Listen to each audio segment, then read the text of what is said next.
ಹೆಸರು ಅಂಬಿಕಾ. ನಾನು 7ನೇ ತರಗತಿಯಲ್ಲಿ ಓದುತ್ತಿದ್ದೇನೆ. ನನಗೆ ಬಂದಿರುವ ವಿಷಯ ಭಾರತ ನದಿಗಳು. ಉತ್ತರ ಭಾರತದಲ್ಲಿ ನದಿಗಳು ಹೆಚ್ಚಾಗಿ ಹಿಮಾಲಯ ಪರ್ವತದಲ್ಲಿ ಹುಟ್ಟುತ್ತವೆ. ಅವು ಯಾವ ಅಂದರೆ ಸಿಂಧೂ ನದಿ, ಝೆಲಂ ನದಿ, ಚೆನಾಬ್ ನದಿ, ರವಿ ನದಿ, ಸಟ್ಲೆ ನದಿ, ಗಂಗಾ ನದಿ, ಬ್ರಹ್ಮಪುತ್ರ ನದಿ. ಇವು ಉತ್ತರ ಭಾರತದಲ್ಲಿ ಹುಟ್ಟುತ್ತವೆ. ದಕ್ಷಿಣ ಭಾರತದಲ್ಲಿ ಹುಟ್ಟುವ ನದಿಗಳು ಅವು ಯಾವ ಅಂದರೆ ಗೋದಾವರಿ ನದಿ, ಭೀಮಾ ನದಿ, ಕೃಷ್ಣಾ ನದಿ, ತುಂಗಭದ್ರಾ ನದಿ, ಕಾವೇರಿ ನದಿ, ಪೆಂಗಾ ನದಿ, ತಪತಿ ನದಿ. ಇವು ದಕ್ಷಿಣ ಭಾರತದಲ್ಲಿ ಹುಟ್ಟುತ್ತವೆ. ಧನ್ಯವಾದಗಳು.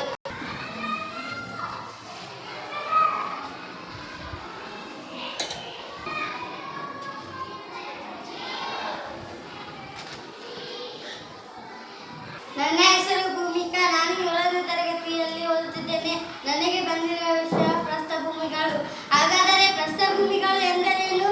ಪ್ರಸ್ಥಭೂಮಿ ಎಂದರೆ ಒಂದು ಎತ್ತರವಾದ ಪರ್ವತಗಳ ಮಧ್ಯದಲ್ಲಿ ವಿಶಾಲವಾದ ಮೈದಾನವನ್ನು ಹೊಂದಿರುವುದನ್ನು ಪ್ರಸ್ಥಭೂಮಿಗಳು ಎನ್ನುವರು. ಹಾಗಾದರೆ ಪ್ರಸ್ಥಭೂಮಿ ಜಗತ್ತಿನಲ್ಲಿ ಅತಿದೊಡ್ಡ ಪ್ರಸ್ಥಭೂಮಿ ಯಾವುದು? ಜಗತ್ತಿನಲ್ಲಿ ಅತಿದೊಡ್ಡ ಪ್ರಸ್ಥಭೂಮಿ ಟಿಬೆಟ್ ಪ್ರಸ್ಥಭೂಮಿ. ಭಾರತದ ಪ್ರಮುಖ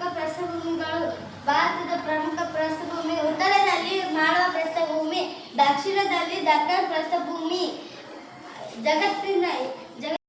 ಜಗತ್ತಿನ ಪ್ರಮುಖ ಪ್ರಸ್ಥಭೂಮಿಗಳು ಟಿಬೆಟ್ ಪ್ರಸ್ಥಭೂಮಿ, ಮಂಗೋಲಿಯಾ ಪ್ರಸ್ಥಭೂಮಿ, ಇರಾನ್ ಪ್ರಸ್ಥಭೂಮಿ, ಅನಾಟೋಲಿ ಪ್ರಸ್ಥಭೂಮಿ, ಅರೇಬಿಯಾ ಪ್ರಸ್ಥಭೂಮಿ.